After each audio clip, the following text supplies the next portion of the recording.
Magandang araw, Pilipinas! At isang mapagpalang tanghali rin po sa ating mga Novo Ecijano at sa lahat po ng mga manonood po natin sa loob at labas ng ating lalawigan at maging sa iba't ibang panig po ng mundo. Ako po ang inyong kaibigan, Kay Tolentino, sa ngalan pa rin po ni Sir Philip Double P. Show at makakasama rin po natin, Carmel. Magandang tanghali sa iyo, Carmel. Magandang tanghali rin sa iyo, Miss Shane, at sa ating mga viewers. Ako po si Carmel Joy Miguel, ang inyong makakasama ngayong araw. Ang programang ito ay patuloy po nating ginagawang mas interesante sa paghahatid ng mahahalagang impormasyon at balita kasama ang buong puwersa ng TV48 tuwing Miyerkules at Biyernes alas 12 ng tanghali. At bago nga tayo tumungo sa ating balitang unang sigaw, Carmel, kapag pinag-uusapan natin ang ating kasaysayan, madalas po nating naaalala yung mga pakikipaglaban ng mga Pilipino, mga dayuhang mananakop. Pero alam niyo ba na may mga madidilim na kwento rin ng lagim at pagtataksil sa sarili nating kalahi? Panoorin natin ang buong kwento ng pagkakanulo sa kapwa Filipino sa Plaza Lucero sa ulat ni Katrina Santiago.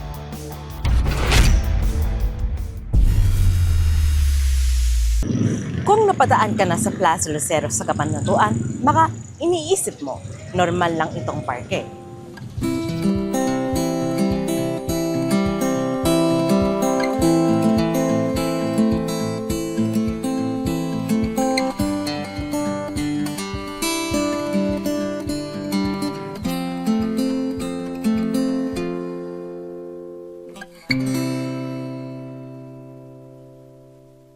Tambayan ng mga estudyante, pahinga ng mga tao. Pero, alam mo ba? Mahigit 100 taon na ang nakalipas. May naganap ditong pagpatay na ikinagulat ng buong bansa. At ang mas nakakagulat, ang pumatay ay kapwa niyang Pilipino. Ang biktima, si General Antonio Luna. Matatagpuan ang Plaza Lucero sa gitna ng Cabanatuan City, Nueva Ecija, sa tapat ng San Nicolas de Tolentino Cathedral. Ngayon, isa itong tahimik na pampublikong parke kung saan naglalakad ang mga tao at nagtatambayan ang mga kabataan. Pero sa likod ng katahimikan ng lugar na ito ay isang kwento ng digmaan, politika at pagkakanulo. Si General Antonio Luna ay isa sa pinakamatalino at pinakamatapang na lider ng hukbong Pilipino noong digmaan laban sa mga Amerikano. Mahigpit siya sa disiplina at seryoso sa pagtatanggol ng bansa. Pero dahil sa kanyang pagiging istrikto, marami ring sundalo at opisyal ang hindi nagustuhan ang kanyang pamumuno. Lumaki ang 2 taon sa loob mismo ng hukbong Pilipino. Hindi lamang mga Amerikano ang kalaban, pati rin ang sariling pagkakaisa ng mga Pilipino ay nasubok. Noong Hunyo 5, 1899, nakatanggap si Luna ng telegrama na pinapupunta siya sa punong himpilan ng pamahalaan sa Kabanatuan. Akala niya ay isang mahalagang pagpupulong, pero pagdating niya rito, hindi meeting ang naghihintay sa kanya. Sa halip, sinalubong siya ng mga sundalo mula sa Kawit Batalyon. Sa mismong lugar na ito, si General Antonio Luna ay inatake at pinatay ng kapwa niyang Pilipino. Isang pangyayari hanggang ngayon ay itinuturing na isa sa pinakakontrobersyal na trahedya sa kasaysayan ng Rebolusyong Pilipino. Ngayon, higit 1 siglo na ang lumipas. Ang lugar na minsang naging eksena ng pagkakanulo ay isa ng parke kung saan nagtitipon ang komunidad. Kung saan naglalakad ang mga tao at kung saan tumatambay ang mga kabataan. Pero ang tanong, gaano nga ba natin kakilala ang kasaysayan ng mga lugar na dinadaanan natin araw-araw? Para sa mga tao narito ngayon, ano nga ba ang kaluhugan ng Plaza Lucero? At gaano kahalaga ang pag-aalala sa mga kwentong tulad nito? Siguro po with lack of evidence, gano'n. siguro masasabi ko po na ano lang sa akin lang since sa mga nabasa ko from our previous class about history, siguro somehow Emily Aguinaldo is a factor in the essence of Luna's death. Siguro po bigyan ng pansin mismo yung lugar na kagaya niyan, malaking rebulto, makikita talaga na spot ng mga pumupunta dito, especially mga tourists, since well-known naman yung place of death ni Luna. And we can see naman na binibigyan pansin such as yung cleanliness, yung place where it was built, ganyan. Para it's a way din na to attract people para bisitahin and i-reminisce yung kumbaga historical events na nangyari dito sa Nueva Ecija. Since advanced na rin naman yung technology, mas kumbaga promotional videos sa mga historical places dito sa hometown natin, and siguro isama sa curriculum yung gantong usapin, especially yung importance ng history sa education.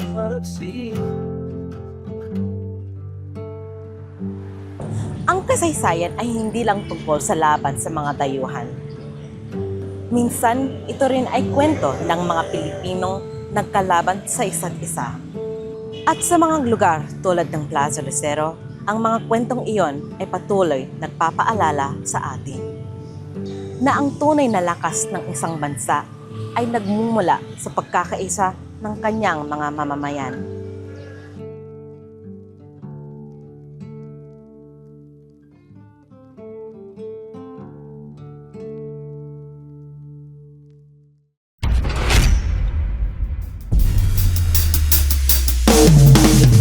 Maraming salamat, Katrina, ang ating student intern from WUP or Wesleyan University, Philippines. Itong mga kasaysayan na katulad nito na ibinahagi ni Katrina ay dapat din na malaman ng ating mga kabataang Nova-Ecijano. Lalo na ang Plaza Lucero, yan, nakikita lang natin din dyan na talagang puntahan ng mga bata, may playground sa harapan. So, mainam din na malaman natin kung ano nga ba yung history pagdating po dito. At sana nga naman kami, ang pinakamaganda naman talaga is yung pagkakaisa. Diba? Pagkakaisa, bungo po sa kaunlaran ng ating lalawigan and of course, ng ating bansa. Meron ka bang ibang any comment? Ayun po, maganda rin po na ito pong history po natin is pag-aaralan pa rin naman po talaga, and meron pa rin po talaga silang mga makabuluhang kwento katulad nga po nitong betrayal na nangyari kay Antonio Luna. Madami naman na nga po tayong mga technology ngayon na pwede natin i-research, and then meron din naman po sa mga libro, kaya maganda po na ma-retain po yan hanggang sa mga susunod na generation para alam po nila kung ano po ang ating pinagmulan. Oo. Simpleng pagka-gadget, pwede mag-search, di ba? Anyway, yan po ang ating yan po ang ating featured story. Maraming salamat once again kay Katrina Santiago. Huwag po kayong bibitiw dahil susunod naman po ang ating balita. Unang sigaw. Mula sa bulwagang pambalitaan ng himpilang TV48, ang mga maiinit na mga balitang nakalap sa loob at labas ng lalawigan ay ihahatid sa inyo ni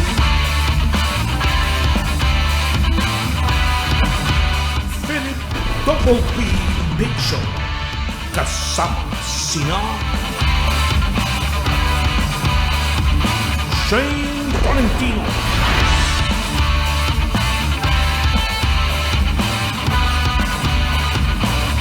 Amber Salazar. Narito na ang balitang unang sigaw. At sa ulo ng ating mga balita, anti-fake news bill lusot na sa ikalawang pagbasa ng Kamara. Mabigat na multa at kulong ipapataw. Sa regional news, free dive site sa Aurora ini-inspection na. Sa Balitang lokal, abot kayang school supplies, iniaalok sa mga magulang at estudyante ngayong balik eskwela. At sa Bantay Krimen Babala, sensitibong balita. Illegal LPG refilling sa Bulacan, 1.3 milyong pisong halaga ng kagamitan na kumpiska at 3 arestado.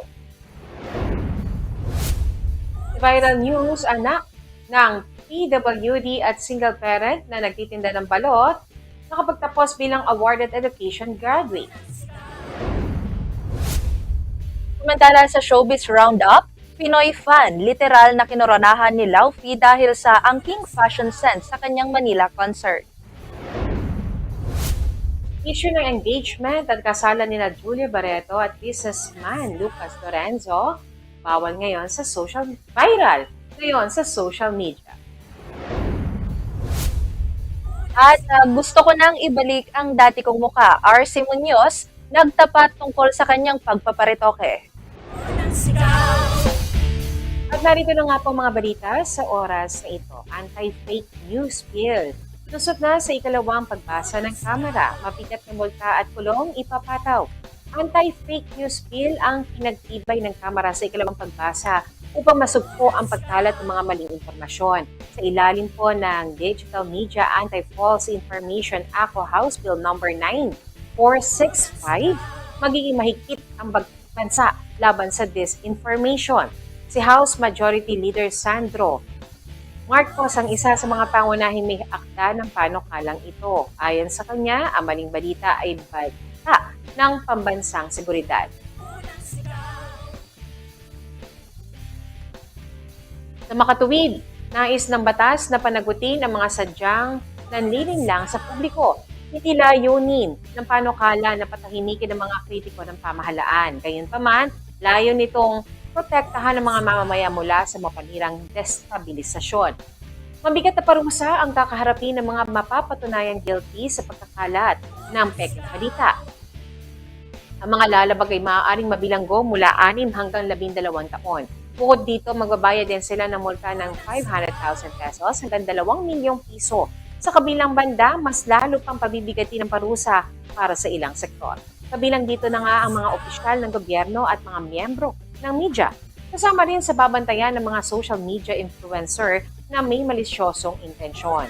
Dahil dito, maraming nagkakalat ng peking impormasyon ang tiyak na masasampulan sa oras na maging ganap itong batas. Dahil lumusot na sa ikalawang pagbasa, may mga hakbang pa na kailangang daanan ng panukala. Una nga po dito, sasalang pa ito sa ikatlong pagbasa para sa pinal na pag-aproba ng mga kongresista. Pagkatapos nito ay dadalhin ang dokumento sa Senado upang talakayin ang kanilang sariling bersyon. Pag-iisahin ang 2 bersyon bago ipadala sa Malacanang. Sa huli, itaman ni Pangulong Ferdinand Marcos Jr. ang kailangan upang ito ay maging opisyal na batas. Samantala sa regional news, free dive site sa Aurora ini-inspeksyon na. Naglunsad ng malawakang inspeksyon ang mga lokal na pamahalaan sa mga potensyal na free dive site sa Aurora. 3 araw na binisita ng mga otoridad, kasama ang Aurora Free Diving Guides Association ang iba't ibang bayan sa probinsya. Ang unang araw ng inspeksyon ay ginanap sa mga barangay ng Dibutunan at Ditale sa bayan ng Dipakulaw. Maliban dito, tiningnan din ng grupo ang potensyal ng Pamuasan Cove na matatagpuan pa rin sa Dipakulaw. Samantala, sinuri naman sa ikalawang araw ang Kasiguran Aurora, partikular ang sikat na Dimatbong Reef. Pagsapit ng ikatlong araw, binisita ng grupo ang Salisay Cove sa barangay Abuleg, Dinalungan. Kasabay nito ang pag-inspeksyon sa barangay Ditawini. Samantala, nauna ng ininspeksyon ang bayan ng Baler. Kaya kamakailan ay nagkaroon ng lokal na pamahalaan ng Sangguniang Bayan Committee hearing upang i-update ang kasalukuyang Baler Tourism Code para sa mga bisita.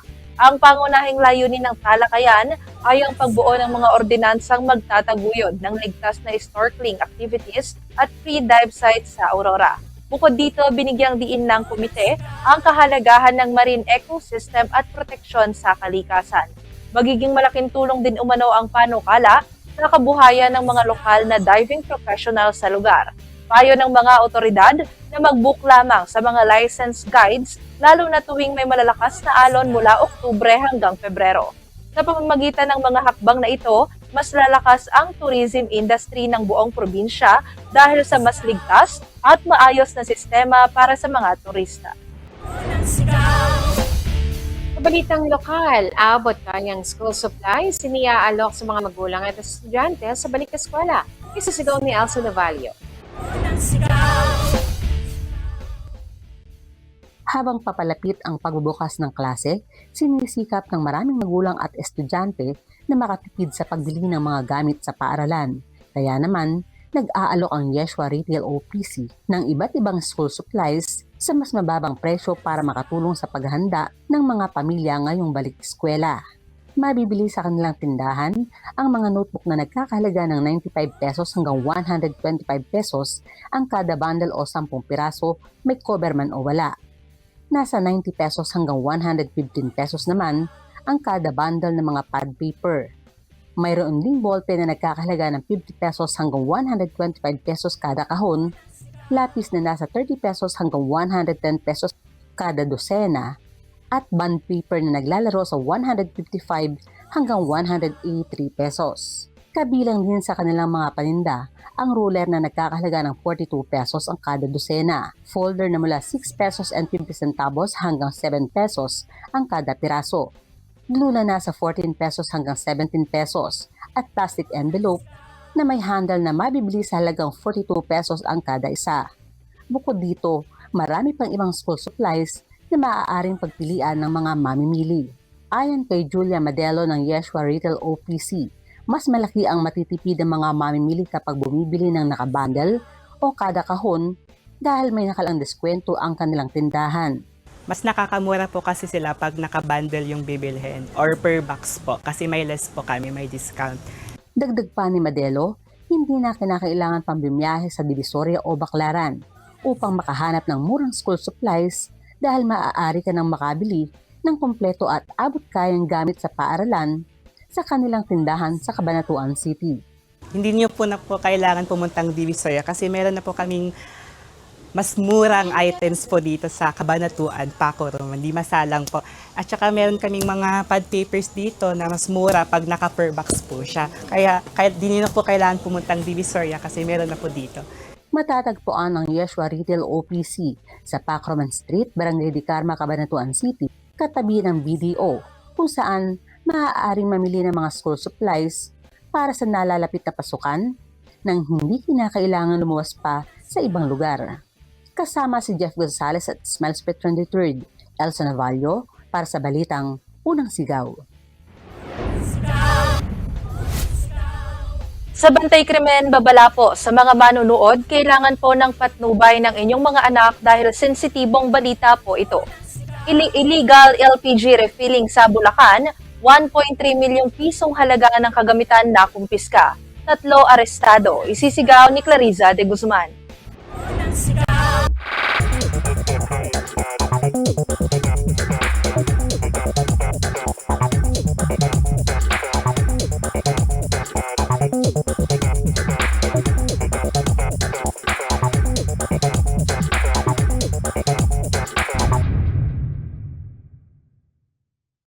Arestado ang 3 individual dahil sa illegal LPG refilling operation sa Marilao, Bulacan.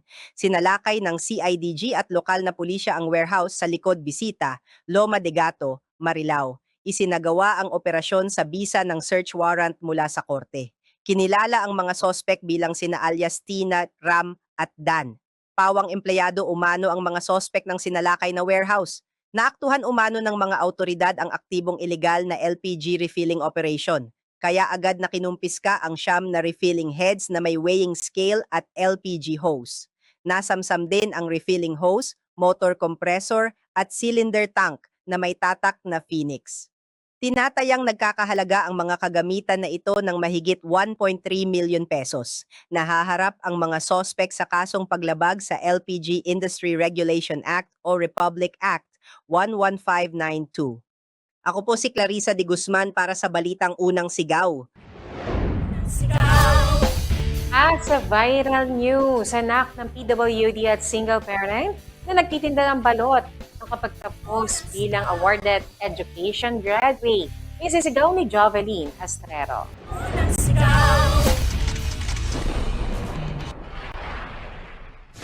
Anak ng PWD at single parent na nagtitinda ng balot at penoy ang matagumpay na nakapagtapos bilang Bachelor of Secondary Education, major in Social Studies. Bukod dito, nagtamo pa siya ng iba't ibang parangal bilang pagkilala sa kanyang husay at dedikasyon sa pag-aaral. Sa loob ng 16 na taon, araw-araw na pumapadyak ng bisikleta si Mark Rigor mula Barangay Ungot, Tarlac City hanggang 7-Eleven San Rafael. Ginagawa niya ito upang magtinda ng balot at penoy at masuportahan ng kanyang pamilya. Ibinahagi sa Facebook ng kanyang anak na si Robin Domingo Rigor ang kanilang emosyonal na kwento. Anya, hindi naging madali ang kanyang paglalakbay tungo sa pagtatapos sa kolehiyo. Ayon kay Robin, nakaranas siya ng matinding pagkabigo nang hindi siya makapasok at makapagtapos sa kanyang pinapangarap na universidad. Dahil dito, nawalan siya ng pag-asa at labis na nalungkot. Gayunpaman, hindi nawalan ng tiwala ang kanyang ama. Sa halip, lalo itong nagsikap upang maipagpatuloy ang pag-aaral ng anak. Araw-araw, nagtitinda si Mark ng balot mula alas 3 ng hapon hanggang alas 4 ng madaling araw.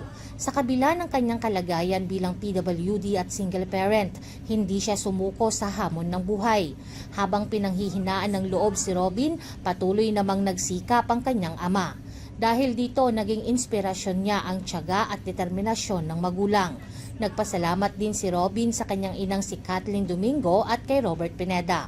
Malaki umano ang naitulong ng dalawa upang may pagpatuloy niya ang kanyang pag-aaral sa panahon ng pangangailangan. Bukod sa suporta ng pamilya, naging daan din ang kanyang pagsisikap upang makamit ang mga tagumpay sa akademya. Ngayon, opisyal nang nagtapos si Robin bilang guro, kasama sa kanyang mga natanggap na pagkilala ang Best in Research Paper, Best in Teaching Demonstration at Best in Utilization of Instructional Materials. Isa rin siyang dating scholar ng City of Tarlac Scholarship and Incentives Program. Sa kasalukuyan, nagsisilbi rin siya bilang SK Councilor ng Barangay Ungot. Sa kanyang mensahe para sa ama, sinabi niya ang mga salitang, "Sa wakas pa, may teacher ka na." Patunay ang kanilang kwento na walang sakripisyong nasasayang. Higit sa lahat, ipinakita nito na walang pangarap na imposibleng maabot kapag may pagmamahal, tiyaga at determinasyon. Sa huli, ang bawat padyak ng bisikleta at bawat sigaw ng balot penoy ay naging daan upang makamit ng isang anak ang diploma at pangarap na matagal niyang pinaghirapan. Jovelyn Astrero para sa Balitang Unang Sigaw.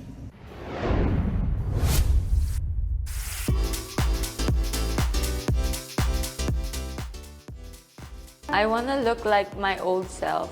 Ito ang naging tapat na pag-amin ng aktres na si RC Munoz sa isang eksklusibong panayam sa YouTube channel ni Karen Davila, kung saan hinarap niya ang usapin ng cosmetic enhancements. Ibinahagi ni RC na pinatunaw niya ang lahat ng filler sa kanyang mukha.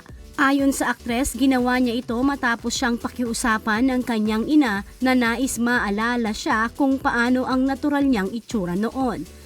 Inamin ng aktres na nagsimula siyang magpabago ng anyo noong siya ay 18 taong gulang pa lamang, matapos na may magsabi sa kanya sa telebisyon na kailangan niyang may gawin o ayusin sa kanyang mukha. Ang kanyang ilong ang naging simula ng kanyang kawalan ng kumpiyansa o insecurity noon. Sa ngayon ay nais na lamang ni RC na mag-focus sa kalusugan at kanyang balat at muling makuha ang kanyang dating itsura. Binigyan din niya na ang tunay na kagandahan ay nagmumula pa rin sa kalooban at kung paano mo itinuturing ang ibang tao. Patuloy na umaani ng halo-halong reaksyon mula sa mga netizen ang kumakalat na balita hinggil sa umano'y engagement ng aktres na si Julia Barreto sa negosyanteng si Lucas Lorenzo.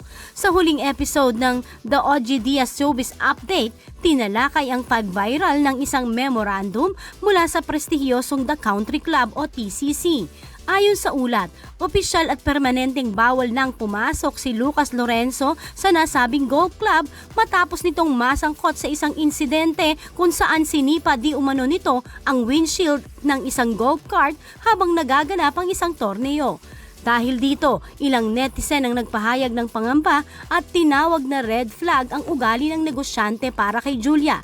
Samantala, matatandaang kamakailan ay kinumpirma rin ang hiwalayan ni Julia at Gerald Anderson. Sa ngayon, nananatiling tikom ang bibig ng kampo ng aktres at wala pang inilalabas na opisyal na pahayag ang dalawang panig ukol sa isyu ng kasalan. Muling binihag ng Icelandic singer na si Lay Faye ang puso ng mga Pinoy sa unang gabi ng kanyang sold-out concert sa Manila. Dahil kilala ang mga Pinoy sa pagiging maporma, ginawang laro ng singer ang pagpili ng best dressed guest ng gabi sa tulong ng mascot na si Maymay the Bunny. Agad na kumuha sa atensyon ni Lay Faye ang isang fan na isa palang fashion designer. Suot nito ang isang gown na inspirasyon ng mga kantang Forget Me Not at Bewitched. Sabi ni Lay Faye, mukhang tunay na prinsesa ang fan at karapat-dapat ito sa dobling korona para sa isang reyna. Mismong si Lay Faye ang nagpatong ng korona sa ulo nito bago nagpasalamat sa talento at suporta ng mga Pinoy.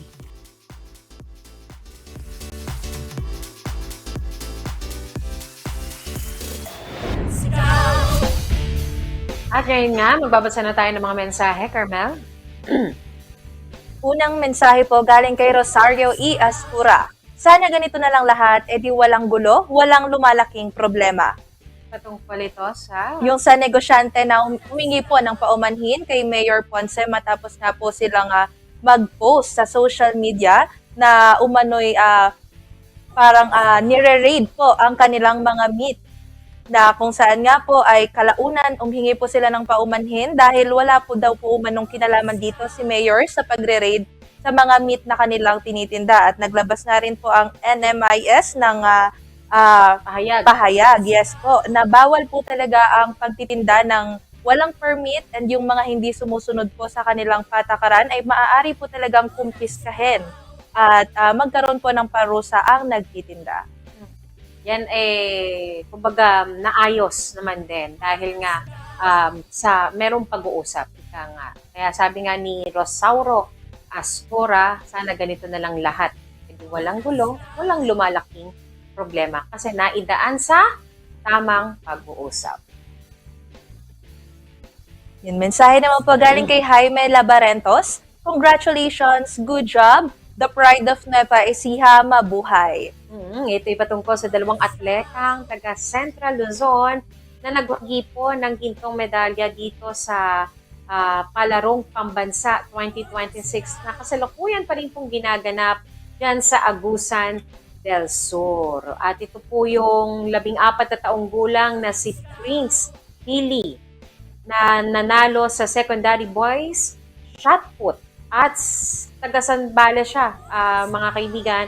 At si Jester Renz Robedizo sa secondary boys long jump event. So congratulations at sa lahat ng mga delegates na dumalo, na nandyan po, na nakikipag-compete sa Palarong Pambansa 2026. Good luck po. At ito po'y matatapos hanggang May 31 na nagsimula po noong May 24. So good luck po sa mga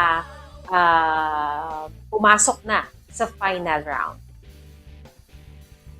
Yan. Mensahe naman po galing kay Jaime Estavillo. Dito na makikita ang discipline natin. Hindi naman paradahan po yun. Plant space yun para sa halaman. Wala nang paradahan. Viral na sasakyan na nakatagilid. Yes po. Oo. Shame. At dito na makikita ang discipline natin. Hindi naman paradahan po yun. Plant space yun para sa mga halaman. So, paano ba nangyari ito? Doon pa rin niya pinarada. Opo, nakatagilid na po.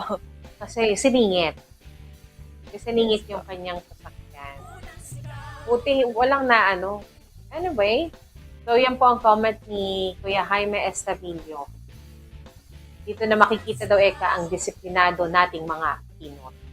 At galing naman po kay Louie Ann Belonio, good job po sa inyo. Sana po dito din sa Santo Cristo, San Isidro. Hintayin po namin, salamat po. tungkol to sa 20 pesos na kilo ng bigas na patuloy pong umiikot sa lalawigan ng Nueva Ecija. Antayin niyo po mga kaibigan sa mga kaparyo ko dyan sa barangay Santo Cristo, San Isidro. Intay lang po kayo dyan dahil parating na rin po ang ating rolling store ng pamahalaan panlalawigan ng Nueva Ecija sa pangunguna po ng ating Governor Oy Matias Umali at Vice Governor Kuya Lemon Umali at syempre sa tulong na rin ng ating former Governor Ma'am Cherry Domingo Umali. Wait lang po kayo dyan. 849 barangay kasi kartel. Sa dami ng barangay na yan, ayan po ay ating sinusuyod at inilalapit, ibinababa po natin ang bawat programa po ng ating pamahalaang panlalawigan. Para makabili, matikman nila ang sarap, ang dekalidad at sarap na bigas na mula po sa ani ng ating mga magsasakang Nova Ecija. Mensahe galing pa rin kay Galing naman po kay Trisha Alonzo. This is good news for working professionals because it reduces yearly expenses and removes the hassle of frequent license renewal. patungkol ito sa Yun sa validity po ng PRC ID na i-extend to 5 years from 3 years. yes, ano naman na yan, pasado na sa ikatlong pagbasa, no? At yan na lang po iintayin natin din para maging ganap na batas at pirmahan ng ating Pangulong Ferdinand Marcos Jr. At malaking tulong po naman talaga ito para sa mga license professionals natin, yung mga nurses, teachers, doctors, engineer, attorney, na maging mula sa 3 taon na validity, magiging 5 taon. At ito naman ay para din sa isinunod din dahil nga ang driver's license, iba, ginawang 10 years. Ang passport din, dating 5 years, ginawang 10 years. So, kaya naisip din naman ng PRC at ng ating mga mambabatas na maipasa rin po para sa tulong ng ating mga professionals. At mensahe naman po galing kay Iko Ani Odeza. Congrats po, Doc Anthony Umali. Isa rin pong scout ang aking grandson. Grade 8 siya this coming school years. Ayan. Ayan, maraming salamat, Iko. Congratulations no, kay Doc Anthony Umali. At ito'y pinarangalan si Doc Anthony Umali, Carmel. Yes po, ng Outstanding Regional Chairperson ng Boy Scout of the Philippines, Central Luzon. Congratulations once again sa ating former Vice Governor Doc Anthony Umali. At ito patuloy pa rin ang pagsuporta sa lahat ng ating mga Boy Scouts dito sa lalawigan ng Nueva Ecija, maging sa Central Luzon at syempre sa buong bansa dahil alam ko Vice President din for Luzon ang ating former Vice Governor Doc Anthony Umali. At mensahe naman po galing kay Susan Barrera. Mga walang puso ang gumawa niyan. Sana malaman kung sino ang may gawa at nang maparusahan. Ito naman po ay patungkol sa mga aso na may mga tagpa na nadagpuan ng wala ng buhay sa kalsada na itinapon daw po umano.